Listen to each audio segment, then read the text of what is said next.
आणि आता बातमी आहे विधान परिषदेसंदर्भातली। विधान परिषदेच्या निवडणुकीत आता प्रसाद लाड यांनी आपला अर्ज मागे घेतल्याची माहिती कळते।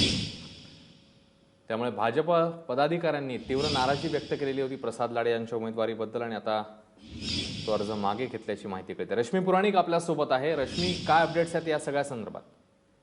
अश्विन, आपण बघतोय खरं तर भाजपाच्या ज्या 5 जागा होत्या त्याच्यापेक्षा एक जास्त जागा ही प्रसाद लाड म्हणून त्यांनी उमेदवारी अर्ज भरला होता भाजपातर्फे। तर आपण बघतोय की 5च्या व्यतिरिक्त जो एक्स्ट्रा भरला होता उमेदवाराने त्यांनी मागे घेतलेला आहे।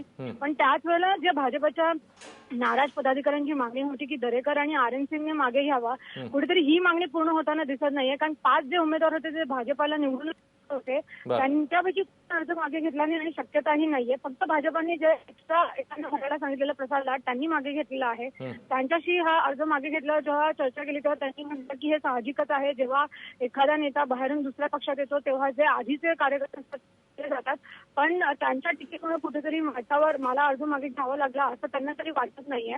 या सगळ्यात आता लक्ष एवढंच आहे की अपक्ष म्हणून ज्यांनी भरला आहे मनोज कोटक, ते आपल्या उमेदवारी अर्ज मागे घेत आहेत का? जर त्यांनी अर्ज मागे नाही घेतला तर ही निवडणूक होणार, मग विधान परिषदेची निवडणूक ही जास्त चुरशीची होणार की नेमकी कोणता उमेदवार पडेल आणि कोणता उमेदवार जिंकून येईल। अश्विन, रश्मी, धन्यवाद या सगळ्या माहितीबद्दल। तेव्हा आता प्रसाद लाड यांनी उमेदवारी अर्ज मागे घेतलाय, मात्र मनोज कोटक यांच्याबद्दलचा सस्पेन्स अजूनही कायम आहे।